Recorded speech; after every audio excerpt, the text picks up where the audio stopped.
नमस्कार आप सभी लोगों को। स्टूडेंट्स, मैं आपको टीच करने जा रहा हूँ आपकी क्लास 10th की बुक जो है footprints without feet. Chapter number आपका 8 है जिसका नाम होली है। इसकी हम पूरी जो है आपको हिंदी में इसकी समरी बता रहे हैं। समरी क्या, पूरी हिंदी समझ ली एक तरीके से लाइन वाइज। इसकी समरी भी देंगे, हिंदी पहले देखिए आप लोग, और इसके बाद फिर आपको समरी भी, इसके क्वेश्चन आंसर सब कुछ सीरियल वाइज आपको देंगे। और अच्छा लगे तो इसको मैक्सिमम बच्चों तक शेयर करिए। उद्देश्य यह है कि उन सभी बच्चों तक कंप्लीट हिंदी पहुंचाना जो बोर्ड की परीक्षाओं से जुड़े हुए हैं बच्चे या आने वाले समय में जुड़ेंगे। तो अगर किसी वजह से उनको नहीं क्लियर हो पाया है तो इसकी पूरी हिंदी आपको बता देते हैं। बहुत से ऐसे बच्चे आपने देखा होगा जो बहुत ज़्यादा वर्क करते हैं समय के अभाव में, जो गरीब घराने से बच्चे जुड़े हुए हैं, तो स्पेशली उनको काम आएगा। और बाकी जो बच्चे हैं वो तो अपने क्लास को ले लेते हैं, वे भी चाहें तो इसका लाभ ले सकते हैं, उनके ऊपर निर्भर करेगा। ठीक है, तो देखिए इसमें जैसे आपको दिया है, ये देख रहे इसका नाम भोली दिया गया है। ठीक है, अब इसमें यहाँ से देखेंगे दिया है कि फ्रॉम हर वेरी चाइल्डहुड भोली वाज नेग्लेक्टेड एट होम। अब यहाँ पे जो बच्ची भोली नाम की है वो बचपन से ही जो है उसको घर से निगलेक्ट किया गया है। निगलेक्ट का सेंस ये है कि मतलब उसकी उपेक्षा, उसका रिस्पेक्ट नहीं किया जाता है। कोई भी चीज़ है जिसका हम अवॉइड करते हैं, रिस्पेक्ट नहीं करते, उसका कोई हम आदर सत्कार नहीं सकते, तो इस प्रकार की भावना को हम क्या बोलते हैं? निगलेक्ट, उपेक्षा करना। Why did her teacher take special interest in her? अब देखिए इसमें दिया है कि why did her teacher take special in her interest? उसकी जो अध्यापिका है उसमें बहुत ज़्यादा इंटरेस्ट क्यों लेती है? Did Bholi measure up to her teacher expectation? क्या भोली जो है अपने अध्यापक के आशाओं के अनुरूप खरा उतरती है? यानी बिल्कुल जैसा एक्सपेक्टेशन था टीचर का, क्या रियल में ऐसा भोली कर पाती है या नहीं, ये सारी चीज़ें हम जानेंगे। ठीक है, तो आइए देखते हैं इसमें क्या दिया है।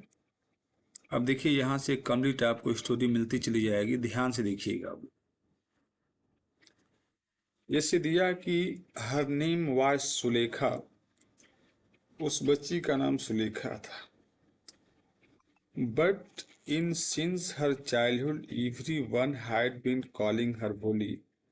लेकिन बचपन से ही जो है उसको, जैसे आपने देखा होगा हमारे आपके पेरेंट्स भी, हम लोगों का नाम डॉक्यूमेंट्स में स्कूल में कुछ और चलता है, लेकिन पेरेंट्स कई बार हम लोगों को कुछ अलग नाम से बुलाते हैं, जो उनका एक घरेलू नाम होता है या प्यार से उन्होंने जो नाम दे रखा होता है। तो उसी तरीके से उसको जो है सुलेखा के नाम से नाम था, लेकिन बचपन से उनके जो गार्जियंस हैं उनको भोली नाम देते थे, यानी भोली नाम से उनको कॉल करते थे। वही इसमें दिया गया है। And she was the fourth daughter of नंबरदार रामलाल, ये उनके फादर का नाम दिया गया है। वह चौथे नंबर पे उनकी बेटी थी, यही जिसका नाम भोली है।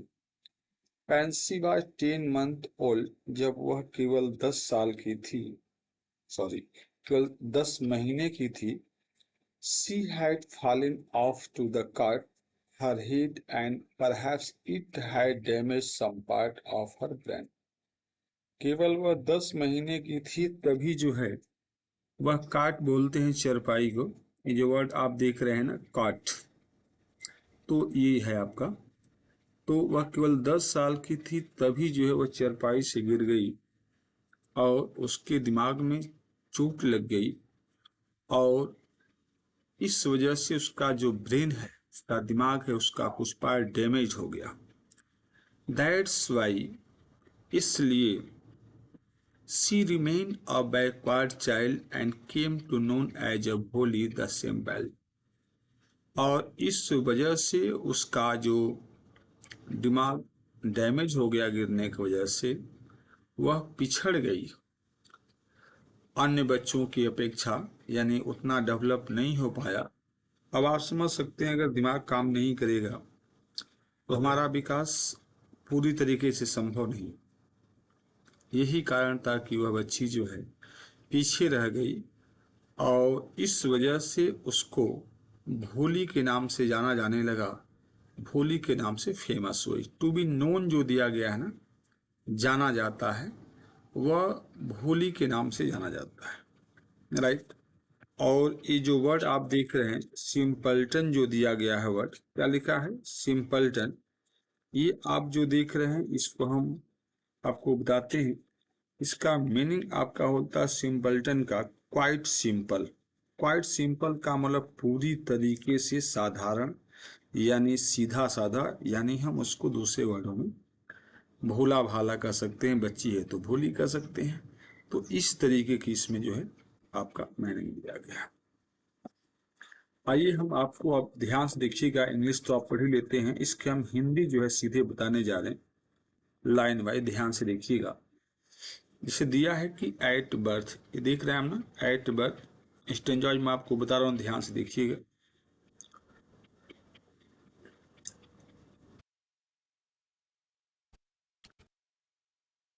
जन्म के समय वह एक बहुत गोरी तथा सुंदर बच्ची थी, परंतु 2 वर्ष की आयु में उस पर चेचक का आक्रमण हो गया। क्या हो गया? चेचक। देखिए आपको इसमें दिया है ना, स्मॉल पॉक्स चेचक मीनिंग होता है, ध्यान से देखते रहिए आपको समझ में आएगा।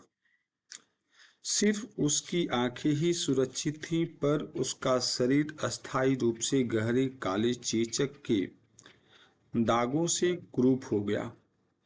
छोटी सुलेखा 5 वर्ष की उम्र तक कुछ भी नहीं बोलती थी, और जब अंत में उसने बोलना सीखा तो वह हकलाती थी।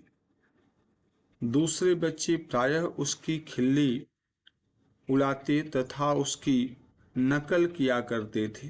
इसके फलस्वरूप वह बहुत कम बोलती थी। क्या करती थी? बहुत कम बोलती थी। दिया ना, सी टॉक वेरी लिटिल, यानी बहुत कम बोलती थी। ठीक है, आइए हम और देखते हैं। देखिए आपको दिया है यहाँ से रामलाल हैड 7 चिल्ड्रन। अब आगे इसमें बताया जाता है कि रामलाल के 7 बच्चे थे, 3 बेटे और 4 बेटियां। उनमें से भोली सबसे छोटी थी। रामलाल का घर एक समृद्ध किसान का था और वहां खाने पीने का कोई अभाव नहीं था।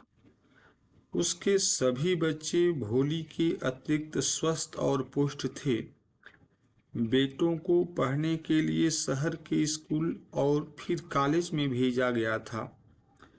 बेटियों में राधा सबसे बड़ी थी, उसकी शादी हो चुकी थी। दूसरी बेटी मंगला की शादी भी तय हो चुकी थी और यह काम संपन्न हो गया। तो रामलाल ने तीसरी बेटी चंपा की चिंता की। वे सभी सुंदर स्वस्थ लड़कियां थीं और उनके लिए दुल्हों की तलाश करना मुश्किल नहीं था, राइट। पर देखिए नीचे दिया गया है ना आपका ये, but Ramlal was worried about Bholi. She had neither good looks nor intelligence. लेकिन रामलाल भोली के बारे में चिंतित था। वह न सुंदर थी और न ही समझदार। तो स्टूडेंट्स आप देख रहे हैं, इसमें हम और आपको टीच करेंगे। नेक्स्ट पार्ट पे देखिए, आपको यहाँ पे दिखाया गया है, ये आपके रामलाल जी हैं जो इनके फादर हैं। इनकी यहाँ पे जो है देखिए परिवार पूरा है, बच्ची हैं, मदर हैं आपके, इधर भी एक बच्ची हैं, छोटे बच्चे, यानी इस तरीके से आपको परिवार को शो किया गया है, राइट। ये फैमिली का ऐसा होता है, आपने देखा होगा नॉर्मली गाँव में आप आसानी से इस प्रकार के, और देखिए चरपाई जो बैठे हुए हैं, स्लीपर बने हुए, नीचे चटाई है, ये सब चीज़ें तो आप आसानी से देख पाएंगे। ठीक है, अब आइए हम आपको यहाँ से टीच करते हैं। जैसे भोली वाज 7 years old। जब मंगला की शादी हुई, भोली की उम्र 7 वर्ष थी। उसी वर्ष उनके गांव में लड़कियों के लिए एक प्राइमरी स्कूल खोला गया था। स्कूल का उद्घाटन समारोह के लिए तहसीलदार साहब पधारे थे। उसने रामलाल से कहा, राजस्व अधिकारी की हैसियत से तुम इस गांव में सरकारी प्रतिनिधि हो और तुम्हें ग्रामवासियों के सामने उदाहरण प्रस्तुत करना होगा। तुम्हें अपनी बेटियों को स्कूल भेजना चाहिए। उस रात जब रामपाल ने अपनी पत्नी से सलाह की तो वह चिल्लाई, क्या तुम पागल हो गए हो? अगर लड़कियां स्कूल जाएंगी तो उनसे शादी कौन करेगा? परंतु रामलाल में तहसीलदार की आज्ञा का उल्लंघन करने का साहस नहीं था। आखिर में उसकी पत्नी ने कहा, मैं आपको बताऊंगी कि क्या करना चाहिए। भोली को स्कूल भेज दो।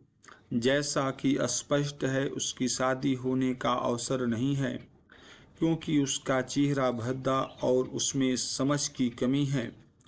अध्यापकों को स्कूल में उसके विषय में चिंता करने दो। अब देखिए इसमें जो है, अब आगे इसमें आता है, जरा इसको ध्यान दीजिएगा। नीचे आपके क्वेश्चन दिए गए हैं कि डज भोली enjoy her first day at school? क्या भोली जो है स्कूल में पहले दिन इंजॉय करती है, यानी उसको अच्छा लगता है? Does she find her teacher different from the people at home?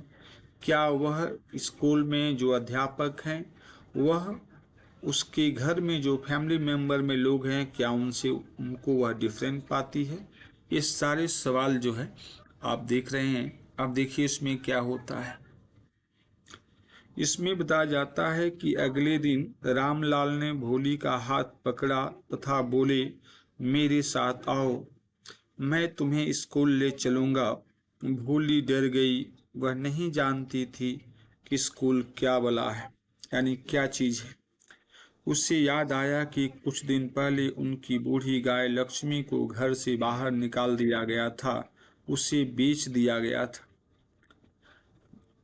आप देख रहे हैं ना, ये ध्यान रखिएगा। देखिए अब यहाँ पे जो है आपको ये दर्शाया गया है कि रामलाल, देखिए उनके साथ में वो बच्ची हैं जो भोली हैं। वह देख रहे हैं आप कि उनके आगे और भी बच्चे हैं जो स्कूल जा रहे हैं।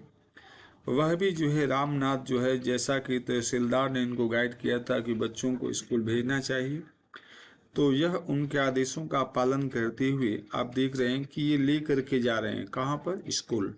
ठीक है, तो आप इसको देख रहे हैं, स्कूल आपका है, गांव का है। ऐसे नॉर्मली होता है स्कूल, पहले ऐसे था। अब करंट में आप देख रहे हैं कि बहुत अच्छे अच्छे स्कूल फैसिलिटी अवेलेबल हो गए, लेकिन पहले स्टार्टिंग में ऐसी कंडीशन थी। सरकारी स्कूलों में अभी भी ऐसा है, लेकिन अब काफ़ी फिर भी बदलाव है। ठीक है, आइए देखते हैं यहाँ पर। अब इसमें जो है आपको आगे बताने जा रहे हैं। अब इसमें हम आपको ये बताने जा रहे हैं कि किस तरीके से जो है आपका ये बच्ची जो है ले जाते हैं, उसके बाद क्या होता है, जरा देखिए। अब इसमें आपको बताया गया है कि वे लेकर के स्कूल जाते हैं। नहीं नहीं, वह डर से चिल्लाई तथा उसने अपना हाथ पिता के हाथ से छुड़ा लिया। बच्ची डर गई। क्या हो गया है तुम्हें, मूर्ख? रामलाल गरजे। मैं तुम्हें स्कूल ही तो ले जा रहा हूँ। फिर वह अपनी पत्नी से बोला, इसे आज कुछ अच्छे वस्त्र पहनाओ, अन्यथा शिक्षक और स्कूल की दूसरी लड़कियां इसे देखकर हमारे विषय में क्या सोचेंगी। ये अपने पत्नी से बता रहे हैं कि आप बच्ची को क्या कर दीजिए, रेडी करा दीजिए।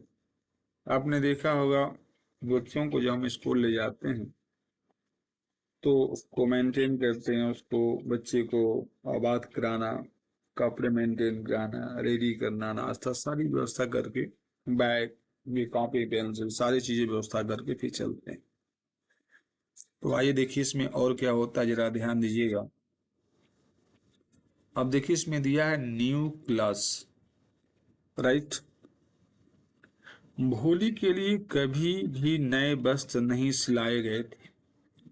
उसकी बहनों के पुराने वस्त्र ही उसे पहनाए जाते थे। कोई भी उन वस्त्रों को न तो मरम्मत करता था न ही धुलाई। पर आज भोली का सौभाग्य था कि उसे ऐसे साफ वस्त्र पहनने को दिए गए जो कई बार धुलने के पश्चात सिकुड़ गए थे तथा चंपा का अब छोटे हो गए थे।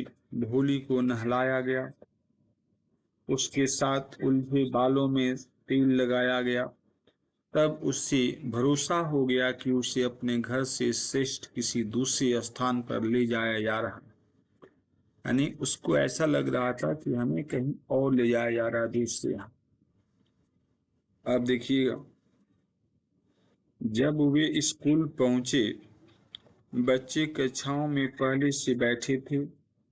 रामलाल ने अपनी बेटी प्राचार्या को सौंप दी। अकेली रह जाने पर भोली ने भयभीत आंखों से अपने चारों तरफ देखा। वहां अनेक कमरे थे तथा हर कमरे में लड़कियां चटाइयों पर बैठी थी, या पुस्तकें पढ़ रही थीं या स्लेट पर लिख रही थीं। प्राचार्या ने भोली से कहा, एक कोने में बैठ जाओ। ठीक है, ये दिया गया है ना, the head mistress asked Bholi to sit down in a corner in one of the classroom. ऐसा प्रिंसिपल बोलती है, राइट। ध्यान दीजिएगा। अब देखिए इसमें क्या बताया गया है, जरा ध्यान देंगे आप। अब इसमें बताया जाता है कि भोली को यह मालूम था कि स्कूल असल में कैसा होता है और वहाँ क्या होता है, परंतु अपनी ही उम्र की अनेकों लड़कियों को वहां हाजिर होने पर प्रसन्न थी। उसने उसने आशा की थी कि उनमें से कोई एक लड़की शायद उसकी मित्र बन जाए। ऐसा भोली को लगा। भोली को भोली को लगा था अध्यापिका कक्षा में कुछ कर ही रही थी।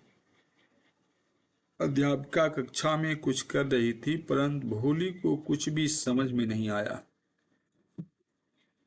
वह दीवार पर चित्रों की ओर देखती रही। उनके रंग उसे लुभाने लगे। घोड़ा उसी प्रकार भूरा था जिस पर तहसीलदार गांव का दौरा करने आए थे। बकरी का रंग उनके पड़ोसी की बकरी की भांति काला था। तोते का रंग हरा था, जैसे तोते उसने आम के बगीचे में देखे थे। और गाय बिल्कुल उनकी लक्ष्मी की भांति थी। और सहसा भोली ने अध्यापिका को अपने पास उसकी तरफ मुस्कुराते हुए खड़े देखा। छोटी बच्ची, तुम्हारा क्या नाम है? भो भो वह हकलाने के कारण आगे नहीं बोल पाई।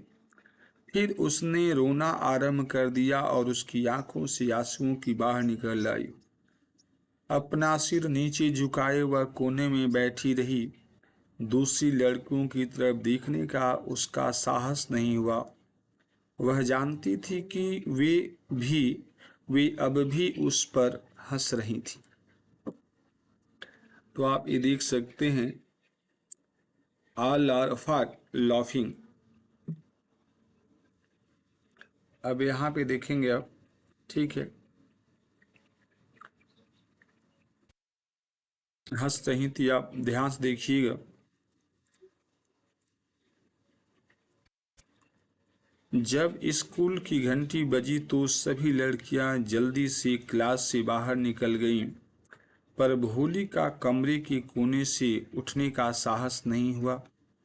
उसका सिर अभी भी झुका हुआ था और वह सिसक रही थी। भोली सिसका का स्वर इतना कोमल और शांत प्रिय था, उसने अपने संपूर्ण जीवन में इस तरह उसे कभी नहीं बुलाया गया था। सिसका के शब्दों ने उसके हृदय को छू लिया। अध्यापिका की ने कहा, उठो, यह आज्ञा नहीं था, यह आज्ञा नहीं था, अपितु एक मित्रवत्पूर्ण सुझाव था। क्या था? सुझाव। भोली खड़ी हो गई। अब मुझे अपना नाम बताओ। उसका पूरा शरीर पसीने से भीग गया। क्या उसकी हकलाहट उसे दोबारा लज्जित करेगी? इस दयालु महिला की खातिर फिर भी भोली ने एक बार प्रयत्न करने का प्रयास किया। उसकी आवाज इतनी सुखद थी कि वह उसकी हंसी नहीं उड़ाएगी। भो भो भो उसने हकलाना शुरू किया। शाबाश शाबाश, अध्यापिका ने उसे प्रोत्साहित किया। हाँ हाँ, अब अपना नाम पूरा बताओ। भोली, भो भो भोली, आखिर में उसने कह दिया और उसे बहुत राहत मिली, मानो यह उसकी एक महान उपलब्धि थी। शाबाश, अध्यापिका ने प्यार से उसकी पीठ थपथपाई तथा कहा, अपने मन से डर हटा दो तथा तुम दूसरे बच्चों की तरह बोलने लगोगी। भोली ने मानो यह पूछने के लिए सिर उठाया, सचमुच? हाँ हाँ, यह बहुत सरल काम होगा। तुम फिर से हर दिन स्कूल आओगी ना? देखिए, इसमें दिया है। भोली नोडेड। भोली ने और स्वीकृत में सिर हिलाया। नहीं, ऊंचे स्वर में बोलो। हाँ हाँ, भोली को स्वयं आश्चर्य हो गया कि वह इतना बोल सकी। क्या मैंने तुम्हें बताया नहीं था? अब तुम पुस्तक लाओ। पुस्तक में सुंदर चित्रों की भरमार थी और वे रंगीन चित्र थे। कुत्ता, बिल्ली, बकरी, घोड़ा, तोता, बाघ तथा गाय के चित्र, गाय लक्ष्मी जैसे, और हर चित्र के साथ एक शब्द काले अक्षर में लिखा था, 1 महीने में ही तुम यह पुस्तक पढ़ सकोगी। मैं तुम्हें एक बड़ी किताब दूंगी, तब उससे भी कहीं अधिक बड़ी। कुछ समय में तुम गांव के किसी भी दूसरे व्यक्ति से अधिक शिक्षित हो जाओगी और तब कोई तुम्हारा मजाक उड़ाने योग्य नहीं होगा। लोग तुम्हें ध्यान से सुनेंगे, सम्मान के साथ, और तुम बिना जरा सी भी हकलाहट के बोल सकोगी। समझी? अब घर जाओ तथा कल सुबह सवेरे फिर से आ जाना। भोली को लगा जैसे अचानक गांव के मंदिर की सभी घंटियां एक साथ बजने लगी हों तथा स्कूल भवन के सामने के वृक्ष में बड़े लाल फूल खिल उठे हैं। उसका दिल एक नई उम्मीद और एक नए जीवन से धड़क रहा था। स्टूडेंट्स, आप ये समझ सकते हैं। देखिए, इसमें आपको बताया जा रहा है, रीड एंड फाइंड आउट, जो आपको दिया गया है। इसमें दिया कि why did Bholi parents accept Bishamber marriage proposal. यानी इसमें यह है कि भोली के माता पिता बिशंबर के शादी के प्रस्ताव को क्यों स्वीकार कर लेते हैं। और दूसरा दिया कि why does marriage not take place, यानी शादी क्यों नहीं हो पाई। ये आपका मीनिंग दिया गया है। तो आइए देखते हैं। इसमें आपको हम पढ़ाने जा रहे हैं यहाँ से, ठीक है। 10 द ईयर पासिड, इस प्रकार अनिसाल वर्ष बीतते चले गए। ध्यान दीजिएगा, राइट। मैं आपको टीच करने जा रहा हूँ नेक्स्ट पार्ट, इसको ध्यान से देखेंगे तो समझ में आएगा पूरा। देखिए, इस प्रकार अनेक साल बीत गए। गांव एक छोटा कस्बा बन गया। छोटी सी प्राथमिक पाठशाला हाई स्कूल बन गई। अपटिन के सेट के नीचे एक सिनेमा घर और बिनौले से रुई अलग अलग करने का कारखाना भी खुल चुका था। रेलगाड़ी अब उनके स्टेशन पर रुकने लगी थी। एक रात भोजन के पश्चात रामलाल ने अपने पत्नी से कहा, तब क्या मैं बिशंबर का विवाह का प्रस्ताव स्वीकार कर लूं? हाँ जरूर, उसकी पत्नी ने कहा। भोली ऐसे धने दुल्हे को पाने पर भाग्यशाली हो गई। एक बड़ी दुकान, अपना स्वयं का मकान तथा मैंने सुना है कि अनेकों हजार रुपए उसके बैंक में जमा है। इससे बड़ी बात यह है कि वह कोई दहेज की मांग नहीं कर रहा है।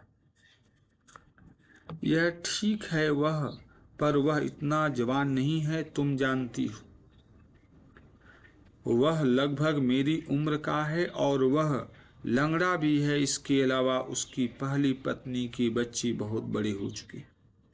तो इससे क्या फर्क पड़ता, पत्नी ने उत्तर दिया। 45 या 50 एक पुरुष के लिए यह कोई बहुत बड़ी उम्र नहीं होती। हम सौभाग्यशाली हैं कि वह दूसरे गांव का है और वह उसके चेचक के दाग से पूर्णतः चेहरे के विषय में नहीं जानता।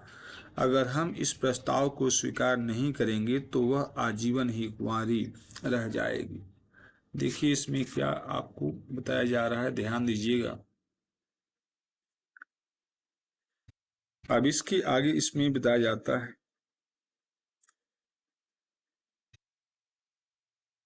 हाँ परंतु मैं हैरान हूं कि भोली क्या कहेगी, वह बेवकूफ क्या कहेगी। वह तो एक मूक गाय की तरह हो सकता है। तुम ठीक कह रही हो, रामलाल बड़बड़ाया। आंगन के दूसरे कोने में भोली अपनी सॉरी आंगन के दूसरे कोने में भोली अपनी चारपाई पर जागी हुई लेटी हुई थी और वह अपने माता पिता की फुसफुसाहट वाला वार्तालाप सुन रही थी। विशंबर नाथ एक समृद्ध पंसारी था।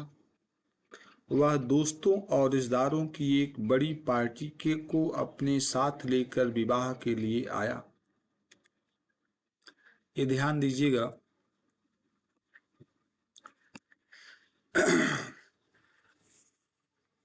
लेकर के आया। एक पीतल वाला बैंड किसी भारतीय फिल्म का एक लोकप्रिय गाना गाते हुए आगे आगे चल रहा था। दूल्हा एक सजी हुई घोड़ी पर सवार था। रामलाल इतने ठाट बाट तथा शान शौकत देकर फूला न समाया। उसने सपने में भी नहीं सोचा था कि उसकी चौथी बेटी का विवाह इतने धूमधाम से होगा। भोली की बड़ी बहनें इस मौके पर हाजिर थीं। उन्हें भोली की किस्मत पर जलन होने लगी। जब शुभ घड़ी आई तो पंडित जी ने कहा, दुल्हन को लाओ। भोली दुल्हन की लाल रेशमी साड़ी पहने पवित्र अग्नि के पास लाई गई। दुल्हन को माला पहनाओ, विशंभर के एक मित्र ने उसे उस्काया। दुल्हे ने पीले गेंदे के फूलों की माला उठाई और औरत ने दुल्हन के चेहरे से रेशमी घूंघट हटा दिया। विशंभर ने भोली के चेहरे की तरफ निगाह डाली। जयमाला उसके हाथों में ठहर गई। तब दुल्हन ने आहिस्ता से अपने चेहरे पर घूंघट डाल लिया। क्या तुमने उसे देखा? यह विशंभर ने पास खड़े दोस्त से कहा। उसके चेहरे पर चेचक का चिन्ह है। तो क्या हुआ, तुम भी जुआ नहीं हो सकता है, परंतु अगर मुझसे उसके विवाह करना हो तो उसके पिता को मुझे 5,000 रुपये दहेज में देने होंगे। रामलाल आगे बढ़ा तथा उसने अपनी पगड़ी उतार कर विशंभर के पांव में रख दी।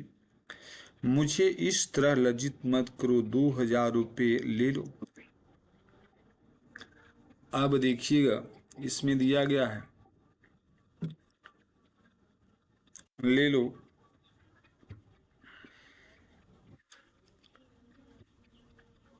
नहीं, 5,000, अन्यथा हम वापिस चले जाएंगे। अपनी बेटी को घर में बैठा लो। मुझ पर कुछ रहम तो कीजिए, कृपया। अगर आप वापिस चले गए तो मैं गांव से अपना चेहरा कभी नहीं दिखाने लायक रहूंगा। तो फिर 5,000 रुपये निकालो। आंखों में आंसू ढुलकाते हुए रामलाल घर के अंदर गया। उसने तिजोरी खोली और नोटों की गिनती कर उसने नोटों का बंडल दूल्हे के चरण में रख दिया। विशंभर के लालची चेहरे पर विजय की मुस्कान आ गई। उसने जुआ खेला तथा जीत गया। मुझे जयमाला दो, उसने घोषणा की। एक बार,